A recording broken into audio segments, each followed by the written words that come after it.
Selamat menyaksikan. Kelompok 6. Pertama, Tara Senovia Agustin. Kedua, Sabta Anugraha. Ketiga, Rizky Pertama. Kita lanjut ke materi. Bab kedua, perlindungan dan penegakan hukum di Indonesia. B. Peran lembaga penegak hukum dalam menjamin keadilan dan kedamaian. Pertama, peran Kepolisian Republik Indonesia. Peran yang mereka tampilkan bermacam-macam, seperti mengatur lalu lintas, memberantas gerakan-gerakan terorisme, mencegah penyalahgunaan narkoba, dan sebagainya. Tercantum pada pasal 16 Undang-Undang RI Nomor 2 Tahun ke-2002 tentang Kepolisian Republik Indonesia telah menetapkan kewenangan sebagai berikut. Pertama, melakukan penangkapan, penahanan, penggeledahan, dan penyitaan. Kedua, melarang setiap orang meninggalkan atau memasuki tempat kejadian perkara untuk kepentingan penyidikan. Ketiga, membawa dan menghadapkan orang kepada penyidik dalam rangka penyidikan. Keempat, menyuruh berhenti orang yang dicurigai dan menanyakan, serta memeriksa tanda pengenal diri. Kelima, melakukan pemeriksaan dan penyitaan surat. Keenam, memanggil orang untuk didengar dan diperiksa sebagai tersangka atau sanksi. Ketujuh, mendatangkan orang ahli yang diperlukan dalam hubungannya dengan pemeriksaan perkara. Kedelapan, mengadakan penghentian penyidikan. Kesembilan, menyerahkan berkas perkara kepada penuntut umum. Kesepuluh, mengajukan permintaan secara langsung kepada pejabat. Kedua, peran Kejaksaan Republik Indonesia. Kejaksaan Republik Indonesia adalah lembaga negara yang melaksanakan kekuasaan negara, khususnya di bidang penuntutan. Peran Kejaksaan Republik Indonesia yaitu melimpahkan perkara pidana ke pengadilan negeri yang berwenang menurut perkara yang diatur dalam undang-undang. Adapun yang menjadi tugas dan wewenang kejaksaan dikelompokkan menjadi 3 bidang yaitu: A. Di bidang pidana. Pertama, melakukan penuntutan. Kedua, melengkapi berkas-berkas perkara tertentu. Ketiga, melakukan penyidikan terhadap tindak pidana berdasarkan undang-undang. B. Di bidang perdata dan tata usaha negara. Kejaksaan dengan kuasa khusus dapat bertindak baik di dalam maupun di luar pengadilan dan atas nama negara ataupun pemerintah. C. Bidang ketertiban dan ketentraman umum. Pertama, peningkatan kesadaran hukum masyarakat. Kedua, pengamatan kebijakan penegakan hukum. Ketiga, pengawasan peredaran barang cetakan. Ketiga, peran hakim sebagai pelaksana kekuasaan kehakiman.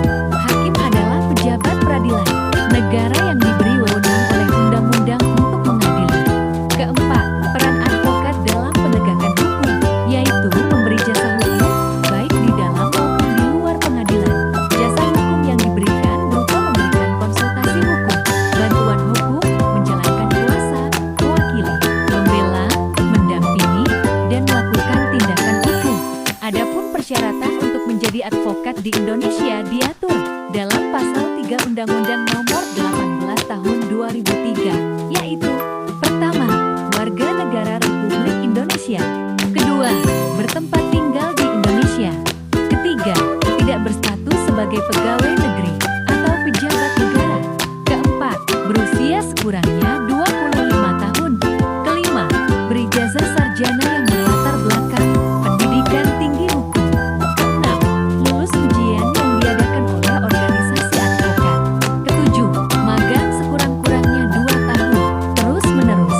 Kedelapan, tidak pernah dipidana karena melakukan tindak pidana kejahatan yang diancam dengan pidana penjara 5 tahun atau lebih.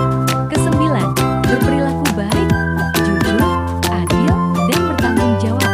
Kesepuluh, mempunyai integritas yang sangat tinggi. Kelima, peran Komisi Pemberantasan Korupsi KPK.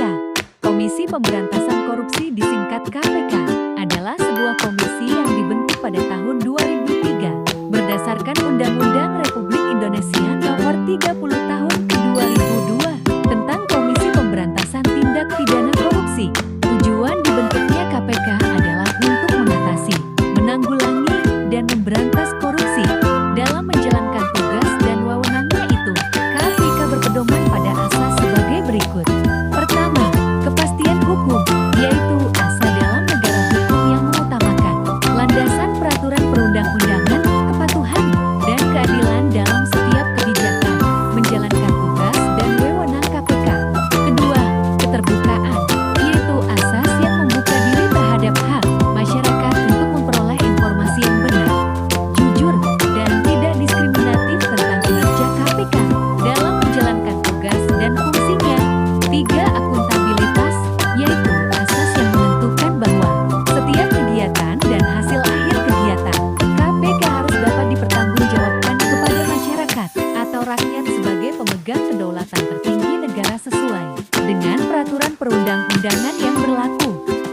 4. Kepentingan umum, yaitu asas yang mendahulukan kesejahteraan umum dengan cara yang inspiratif, akomodatif, dan selektif.